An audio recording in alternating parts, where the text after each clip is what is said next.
So hello guys, welcome back on my YouTube channel. My name is Basif Beg और आप देख रहे हैं एज वेल इंग्लिश।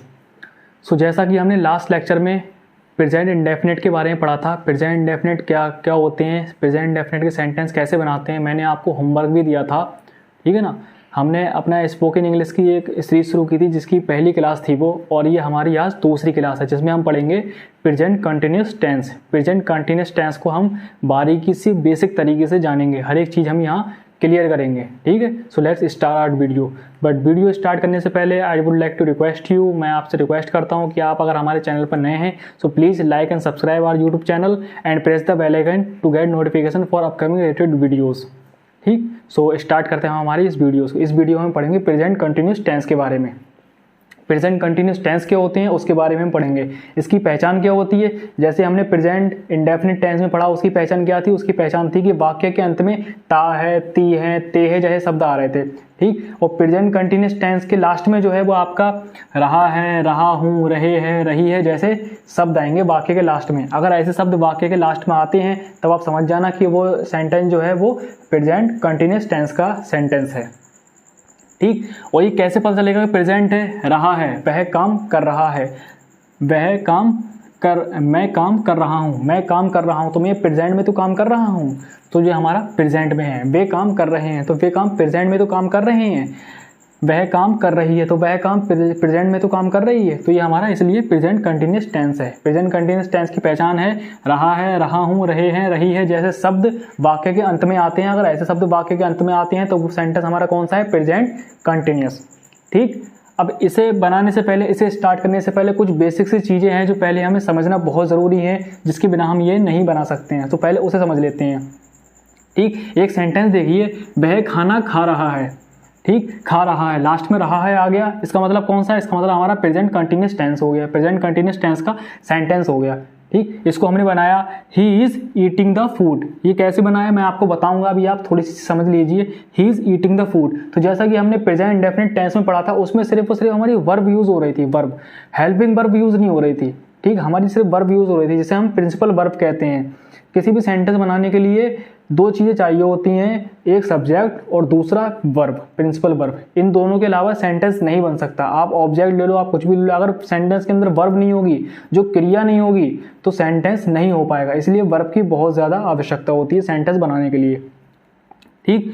सो जो हमारी जो वर्ब जो होती है, मेन वर्ब जो होती है, प्रिंसिपल वर्ब होती है, उसे हम कहते हैं प्रिंसिपल वर्ब। उसके साथ ही साथ एक वर्ब और यूज होती है जिसे हम कहते हैं हेल्पिंग वर्ब। ये इज, ये हमारी वर्ब है, ये क्या है हमारी वर्ब, इसे हम कहते हैं हेल्पिंग वर्ब। और ये हेल्पिंग वर्ब जो है प्रिंसिपल वर्ब की हेल्प के लिए यूज की जाती है, helping verb.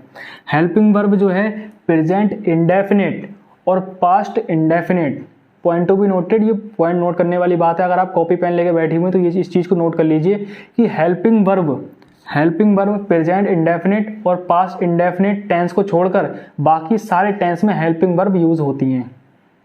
I am repeating, helping verb present indefinite और पास्ट इंडेफिनिट टेंस को छोड़कर बाकी सारे टेंस में यूज होती हैं हेल्पिंग वर्ब। तभी तो हमने प्रेजेंट इंडेफिनिट टेंस में हेल्पिंग वर्ब यूज नहीं की थी, हमने ऐसा कुछ वर्ड पढ़ा ही नहीं था, हम यहाँ पढ़ रहे हैं। तो क्यों, क्योंकि प्रेजेंट इंडेफिनिट टेंस में हेल्पिंग वर्ब यूज होती ही नहीं है, ठीक है। तो हमारी मेन वर्ब के साथ हेल्पिंग वर्ब यूज होती हैं इसमें, ठीक। अब कुछ और समझ लीजिए, जब हमारे सब्जेक्ट आएंगे तो हमारे वो सिंगुलर भी होंगे, वो हमारे प्लूरल भी होंगे, लेकिन उसके साथ जो हेल्पिंग वर्ब जो हमारे यूज होंगी वो यूज करने का तरीका अलग बदल जाएगा। मतलब अगर हमारा सब्जेक्ट प्लूरल होगा तो उसके साथ अलग हेल्पिंग वर्ब आएगी, सब्जेक्ट सिंगुलर होगा तो उसके साथ अलग हेल्पिंग वर्ब आएगी, ठीक। जैसे देखिए, ही माने वह, और ही जो होती है, ही जो होता है वो लड़के के लिए यूज होता है, क्लियर, लड़के के लिए। शी माने भी वह होता है, लेकिन शी जो है वो लड़की के लिए यूज होता है, फीमेल के लिए। इट माने यह है, ठीक, ये किसी भी चीज़ के लिए यूज होता है।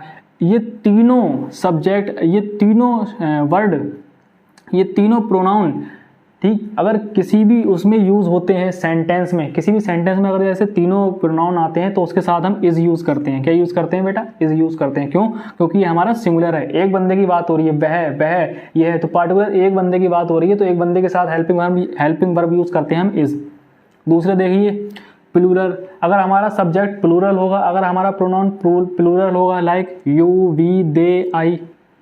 अब आई कहोगे मैं तो एक सिंगल इंसान हो गया, सिंगल पर्सन के लिए यूज होता है।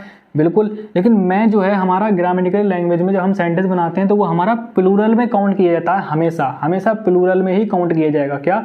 आई, आई हमारा हमेशा प्लूरल में काउंट किया जाता है सिंगुलर भले ही, लेकिन प्लूरल में काउंट किया जाता है। ठीक। यू, यू का मतलब होता है तुम, वी, वी का मतलब होता है हम, दे का मतलब होता है वे। ये सारे प्लूरल हैं।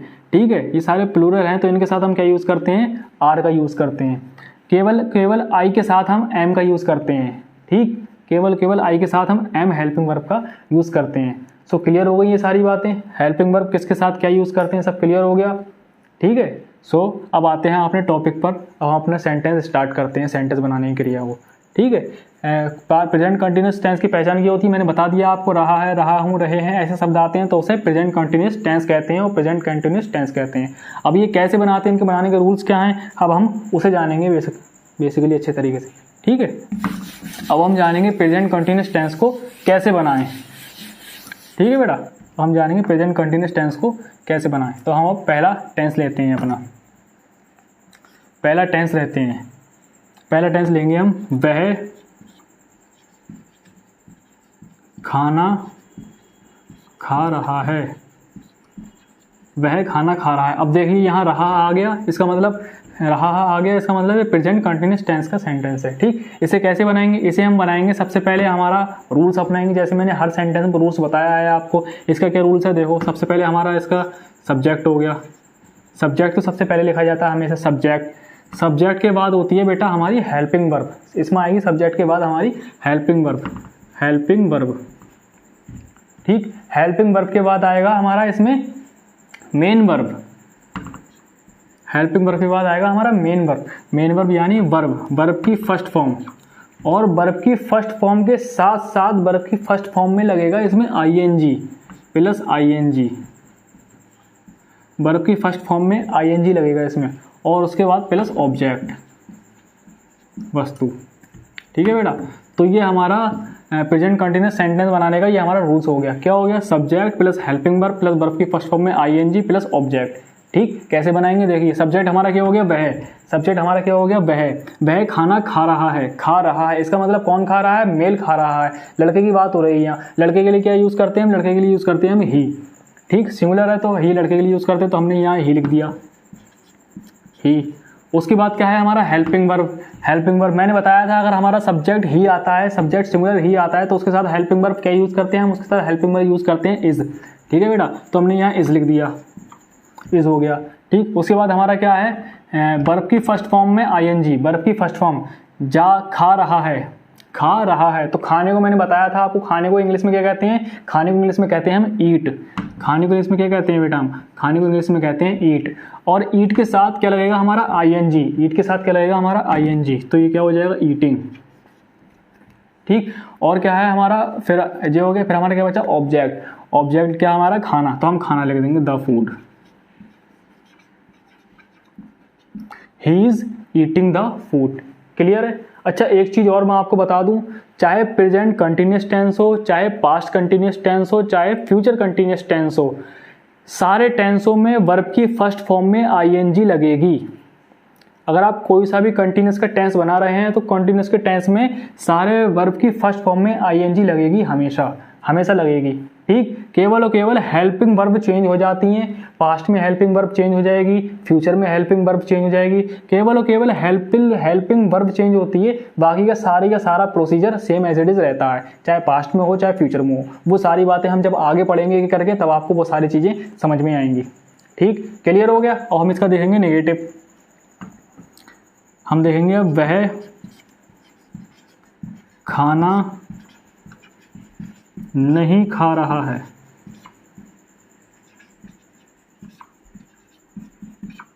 वह खाना नहीं खा रहा है। इसे कैसे बनाएंगे आप? देखिए बेटा, पहली बात तो हम देखेंगे वह खाना नहीं खा रहा है। खा रहा है, इसका मतलब मेल की बात हो रही है। मेल के लिए हम क्या यूज़ करते हैं बेटा? ही यूज़ करते हैं, वह की जगह ही यूज़ कर दिया हमने। ठीक, फिर हम क्या लिखेंगे? फिर हम लिखेंगे हेल्पिंग वर्ब। हेल्पिंग वर्ब हमारा क्या है? इज, क्योंकि ही है सिंगुलर है, इसलिए सिंगुलर के साथ इज यूज़ होगा। फिर इसके बाद जो है हमारा वो आता है नॉट। नॉट क्यों आएगा? क्योंकि बेटा हमारा नहीं यूज़ हुआ है। ठीक, इसमें क्या होगा? सब्जेक्ट प्लस हेल्पिंग वर्ब और प्लस इसमें लग जाएगा ऊपर जाके नॉट। नॉट और इंक्रीज हो जाएगा बेटा इसके अंदर। ठीक। तो हमारा इसके बाद क्या आ जाएगा हमारा यहाँ नॉट। उसके बाद हमारा क्या है, बर्फ की फर्स्ट फॉर्म में आईएनजी, बर्फ की फर्स्ट फॉर्म में आईएनजी, बर्फ क्या है हमारा, खा रहा है, तो खाने को इंग्लिश में क्या कहते हैं, ईट, ईट हो गया, और बर्फ की फर्स्ट फॉर्म में आईएनजी लगा दिया, और फिर ऑब्जेक्ट हो गया हमारा फूड, द फूड। क्लियर हो गया। He is not eating the food, वह खाना नहीं खा रहा है। ठीक, क्लियर हो गई ये बात। अगर ऐसी हम कोई अगर हम प्लूरल वर्ड लेंगे कि तुम खाना क्यों नहीं खा रहे हो, तुम खाना क्यों नहीं खा रहे हो, तो उसकी जगह हम क्या लिखेंगे, तुम की जगह यू आ जाएगा, यू, और जब यू आएगा तो हेल्पिंग वर्ब क्या होगी उसके साथ, हेल्पिंग वर्ब उसके साथ आर होगी, क्योंकि यू एक प्लूरल हमारा सब्जेक्ट है। ठीक है, सो उसकी जगह क्या हो जाएगा, you are not eating the food, तुम खाना नहीं खा रहे हो। ठीक है ना। अगर उसकी जगह हम वी लिख दें, अगर हम ये लिख दें कि हम खाना नहीं खा रहे हैं, हम खाना नहीं खा रहे हैं, तो हमारा सब्जेक्ट वी क्या हो गया, जो हम की जगह हम का इंग्लिश में क्या कहते हैं, हमको इंग्लिश में वी कहते हैं, और वी हमारा एक प्लूरल वर्ड है, और प्लूरल वर्ड के साथ हमारा क्या हेल्पिंग वर्ब क्या यूज होगी, हेल्पिंग वर्ब उसके साथ हमारी यूज होगी आर। ठीक, सो इसमें क्या लिखेंगे, we are not eating the food, हम खाना नहीं खा रहे हैं। क्लियर। ठीक, अब हमारा ये निगेटिव हो गया। अब हम देखेंगे इंटेरोगेटिव सेंटेंस। इंटेरोगेटिव सेंटेंस कैसे बनाएं इसमें अब हम वो देखेंगे। ठीक है बेटा, अब हम देखेंगे इंटेरोगेटिव सेंटेंस। इंटेरोगेटिव सेंटेंस कैसे बनाएं हम देखेंगे। इंटेरोगेटिव सेंटेंस हमने अफर्मेटिव देख लिया, नेगेटिव देख लिया, अब हम देखेंगे इंटेरोगेटिव सेंटेंस। प्रश्नवाचक संख्या, अगर तुमसे कोई क्वेश्चन पूछे व्हाट आर यू डूइंग, तुम ये क्या कर रहे हो, तो तुम उसका आंसर कैसे दोगे। ठीक, आई एम डूइंग दिस। सो अगर तुम किसी से पूछो व्हाट आर यू डूइंग, तो उसे कैसे बनाओगे, उसे कैसे समझोगे। ठीक, तो उसी के बारे में हम यहाँ पढ़ेंगे। ठीक है, हम पढ़ेंगे इंटेरोगेटिव सेंटेंस के बारे में। इंटेरोगेटिव सेंटेंस के बारे में पढ़ेंगे हम। सेंटेंस में लिख रहा हूँ कोई भी इंटेरोगेटिव, इसमें कोई भी सेंटेंस लिख दे रहा कि क्या तुम खाना खा रहे हो, क्या तुम खाना खा रहे हो। इंटेरोगेटिव सेंटेंस है तो प्रश्नवाचक संख्या लगेगा हमेशा, प्रश्नवाचक हमेशा लगेगा इंटेरोगेटिव सेंटेंस में, याद रखना। अगर आपने पूरा सेंटेंस सही लिख दिया है लेकिन अगर आपने क्वेश्चन मार्क नहीं लगाया तो आपका सेंटेंस गलत हो जाएगा, आपको काट दिया जाएगा, कोई भी नंबर नहीं दिया जाएगा। इसलिए बी केयरफुल, ऑलवेज, हमेशा आपको क्वेश्चन मार्क पुट करना है सेंटेंस के लास्ट में। ठीक, अब इसे हम कैसे बनाएंगे, हम इसे कैसे बनाएंगे, इसे बनाने का रूल्स है, हमने उसमें क्या पढ़ा था, हमने उसमें पढ़ा था कि डज डू जो हो रहा है वो क्वेश्चनवाचक वाक्य में आगे आ रहा है। ठीक, वो हमारा आगे आ रहा है। अब हम इसमें लिखेंगे, इसका देखो क्या होगा बेटा, इसमें हम हेल्पिंग वर्ब आगे आ जाएगी, इसके अंदर हमारी हेल्पिंग वर्ब प्लस सब्जेक्ट, ठीक, प्लस वर्ब की फर्स्ट फॉर्म में आईएनजी प्लस ऑब्जेक्ट। ठीक बेटा, ये हो गया हमारा हेल्पिंग वर्ब। इसमें क्या यूज है उसकी, इसमें क्या दिया हुआ, तुमको इंग्लिश में क्या कहते हैं हम, यू एक हमारा एक प्लूरल वर्ड है, प्लूरल सब्जेक्ट है, तो उसके साथ हेल्पिंग वर्ब क्या यूज होता है बेटा, उसके साथ हेल्पिंग वर्ब यूज होता है यहाँ हमारा आर यूज होगी हेल्पिंग वर्ब। तो सबसे पहले हमारा यहाँ क्या आएगा, आर, क्योंकि हमारा यहाँ हेल्पिंग वर्ब से स्टार्ट हो रहा है, हमारा प्रश्नवाचक वाक्य है। ठीक है, इंटरोगेटिव सेंटेंस है। सो सबसे पहले हम लिखेंगे आर, क्या लिखेंगे बेटा, आर। उसके बाद क्या है हमारा सब्जेक्ट। सब्जेक्ट क्या है हमारा, इसमें सब्जेक्ट है हमारा तुम, और तुमको इंग्लिश में कहते हैं हम यू, क्या कहते हैं, यू, आर यू। उसके बाद क्या है हमारा वर्ब की फर्स्ट फॉर्म में आईएनजी। वर्ब क्या है हमारा इसमें, खा रहा है, खाने को इंग्लिश में क्या कहते हैं, ईट, और ईट के साथ आईएनजी लगाएंगे उसमें तो क्या हो जाएगा बेटा, ईटिंग। और फिर लिखेंगे हम object the food, are you eating the food. ठीक, अगर यही क्वेश्चन हम निगेटिव में बनाएं कि अगर क्या तुम खाना नहीं खा रहे हो, ठीक, क्या तुम खाना नहीं खा रहे हो, तो तुम उसमें लिख दोगे are you not eating the food, subject के बाद उसमें नॉट आ जाएगा, are you not eating the food, अगर हम इसमें निगेटिव वाक्य बनाते हैं। क्लियर है। और देखिए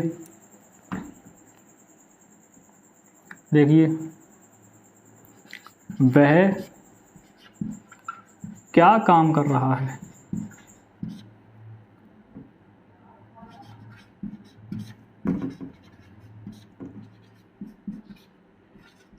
वह क्या काम कर रहा है। तो मैंने आपको बताया था कि अगर कभी भी वाक्य के बीच में क्या, क्यों, कैसे कोई भी वर्ड, कोई भी शब्द आता है तो उस शब्द को हम सबसे पहले लिखते हैं सेंटेंस के आगे, सबसे पहले हम उसमें सेंटेंस के आगे लिखते हैं।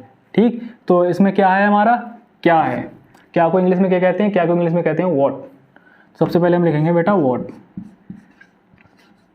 वर्ड लिख दिया। उसके बाद हम लिखेंगे हेल्पिंग वर्ब, क्योंकि वहाँ हमारा हेल्पिंग वर्ब से स्टार्ट हो रहा ना, ये हमारा कोई भी क्वेश्चन वाक्य क्वेश्चन वाला सेंटेंस जो है वो हमारे वर्ब से स्टार्ट हो रहा है। लेकिन अगर हमारा कोई क्वेश्चन वाला वर्ड अगर बीच में आ रहा है तो हम उसको सबसे पहले लिखते हैं, उसके बाद हम हेल्पिंग वर्ब लिखते हैं किसी भी सेंटेंस में। सो इसमें हेल्पिंग वर्ब क्या होगी? हेल्पिंग वर्ब जानने के लिए हम उसको सब्जेक्ट देखेंगे। सब्जेक्ट क्या है? सब्जेक्ट है हमारा इसमें वह क्या काम कर रहा है, ठीक, वह क्या काम कर रहा है मतलब मेल की बात हो रही है, किसी लड़के की बात हो रही है, लड़के की बात हो रही है तो ही यूज होता है और ही के साथ हमने हेल्पिंग वर्ब पढ़ी थी, ही के साथ हेल्पिंग वर्ब यूज होती है हमारी इज। तो हमारी इसमें क्या हेल्पिंग वर्ब आएगी? इसमें हमारी हेल्पिंग वर्ब आएगी बेटा इज, व्हाट इज। उसके बाद क्या होगा? सब्जेक्ट हमारा क्या है? वह, व्हाट इज ही, और क्या है? उसके बाद ही हो गया। फिर उसके बाद हम लिखेंगे सब्जेक्ट हो गया, सब्जेक्ट के बाद हमारा हो गया वर्ब की फर्स्ट फॉर्म में आईएनजी। व्हाट इज ही, काम करने को क्या कहते हैं? डू, और डू के साथ आईएनजी लगा देंगे तो डूइंग हो गया। और ऑब्जेक्ट है हमारा काम, और काम को इंग्लिश में कहते हैं work. What is he doing work, वह क्या काम कर रहा है। सो आई बातें आपको समझ में कैसे हमने सेंटेंस को पढ़ा। पहले हमने प्रेजेंट कंटिन्यूअस सेंटेंस के हमने पॉजिटिव सेंटेंस को पढ़ा, अफर्मेटिव को पढ़ा, फिर उसके बाद हमने नेगेटिव को पढ़ा, फिर उसके बाद हमने इंटेरोगेटिव को पढ़ा, फिर हमने इंटेरोगेटिव नेगेटिव को पढ़ा। ठीक है बेटा, अगर मैं यहीं अगर नहीं लिख दूं वह क्या काम नहीं कर रहा है, अगर मैं यहाँ बेटा नहीं लिख दूं, अगर मैं यहाँ नहीं लिख दूं तो यहाँ आ जाएगा what is he not, what is he not doing work, क्या वह काम कर रहा है, क्या वह क्या काम नहीं कर रहा है। ठीक, तो यहाँ आ जाएगा what is he not doing work, वह काम क्या नहीं कर रहा है। ठीक है, तो बेटा इसकी जगह हमारा आ जाएगा ये। ठीक, क्लियर हो गई आपको चीज़ें। प्रेजेंट कंटिन्यूअस टेंस कैसे बनाते हैं, कैसे पहचान होती है उनकी, कैसे सेंटेंस को बनाते हैं हम, वर्ब कैसे यूज़ करते हैं, सिंगुलर के साथ कौन सी वर्ब हेल्पिंग वर्ब यूज़ करते हैं, प्लूरल के साथ कौन सी हेल्पिंग वर्ब यूज़ करते हैं। ठीक है ना बेटा, तो ये सारे हमारे प्रोनाउन लिखे हुए हैं हमारे। ठीक है, सो इसी के आधार पर हम इसको बनाते हैं। ये इसके बनाने के रूल्स हैं, मैंने आपको सारे रूल समझा दिए, अफर्मेटिव में, नेगेटिव में, इंटेरोगेटिव में, सारी चीज़ें आपको बता दी हैं। ठीक है ना बेटा, तो ऐसे ही आपको करना है, डेली प्रैक्टिस करनी है। अभी मैं आपको सेंटेंस दूंगा कुछ लिखकर होमवर्क, जैसे मैंने लास्ट क्लास में दिया था होमवर्क, ऐसे ही इस क्लास में आपको होमवर्क दूंगा और आपको वो सेंटेंस बनाने हैं, मेहनत करना है। अगर आपको इंग्लिश सीखना है तो आपको बनाना होगा और प्रैक्टिस करनी पड़ेगी, बहुत प्रैक्टिस करने की जरूरत है। ठीक है, I have done also a lot of practice, that's why I am speaking English fluently. Okay, so you should need to do practice more. आपको प्रैक्टिस करने की ज़रूरत है, क्योंकि जब आप कोई भी चीज़ काम करोगे, कोई भी काम करोगे, जरूरी नहीं आप इंग्लिश ही सीख रहे हो, आप कोई भी काम करोगे, आप मैथ का सब्जेक्ट पढ़ रहे हो, आप कोई भी सब्जेक्ट पढ़ रहे हो, जब तक आप किसी भी सब्जेक्ट में आप प्रैक्टिस नहीं करोगे, बार बार उस चीज़ को नहीं पढ़ोगे, तब तक आपको याद नहीं होगा। आप कितनी भी महारथी क्यों ना हो, एक बार पढ़ने पर आपको याद कभी नहीं होगा। आपको उस चीज़ को बार बार मेमोराइज, बार बार रिमेंबर करना पड़ेगा, बार बार याद करना पड़ेगा, बार बार लर्न करना पड़ेगा, तभी वो आपको एक लंबे समय तक, लंबे टाइम तक स्टेबल रह पाएगा आपके माइंड में। ठीक है, English wants only one thing, that is practice. English सिर्फ और सिर्फ आपसे प्रैक्टिस चाहती है। अगर आप प्रैक्टिस करोगे, ज़्यादा से ज़्यादा प्रैक्टिस करोगे, ज़्यादा से ज़्यादा सेंटेंस बनाओगे, और उन सेंटेंस बनाकर, ये नहीं है सिर्फ सेंटेंस बना लिए, सेंटेंस बनाना सीख लिया, आप उन सेंटेंस को अपनी डेली लैंग्वेज में यूज़ भी करना है आपको। ठीक, लाइक मैंने यहाँ लिखवाया है कि क्या तुम खाना खा रहे हो। ठीक, इसमें लिखा हुआ है क्या तुम खाना खा रहे हो। अगर तुम यही बात किसी को हिंदी में जाकर बोलोगे, तुम्हारा भाई है, तुम्हारा दोस्त है, उसे जाकर बोलोगे हे क्या तुम खाना खा रहे हो, तो तुम उसको इंग्लिश में कैसे बोलोगे? उसको बोलोगे आर यू ईटिंग फूड, क्या तुम खाना खा रहे हो। ठीक है, are you eating the food, क्या तुम खाना खा रहे हो। सो उस तरीके से बोलोगे। तो आपको डेली यूज़ में, डेली अपनी लाइफ में यूज़ करना है और इससे अपने आप को इम्प्रूव करना है। सो अगर आपको हमारी वीडियो पसंद आई हो, सो वीडियो को लाइक कीजिए, चैनल को सब्सक्राइब कीजिए, अपने दोस्तों के साथ शेयर कीजिए, अपने घर परिवार वालों के साथ शेयर कीजिए और हमारे चैनल को सब्सक्राइब कीजिए। Thanks for watching. मिलते हैं नेक्स्ट वीडियो में प्रेजेंट परफेक्ट टेंस में। ठीक, जय हिंद। ये कुछ प्रेजेंट कंटिन्यूस टेंस के वाक्य लिखे हुए हैं, आपको इन वाक्यों को इंग्लिश में बनाना है जैसे मैंने समझाया उस तरह। ठीक है, ये आपका होमवर्क है, जल्दी से इसका एक स्क्रीनशॉट ले लीजिए।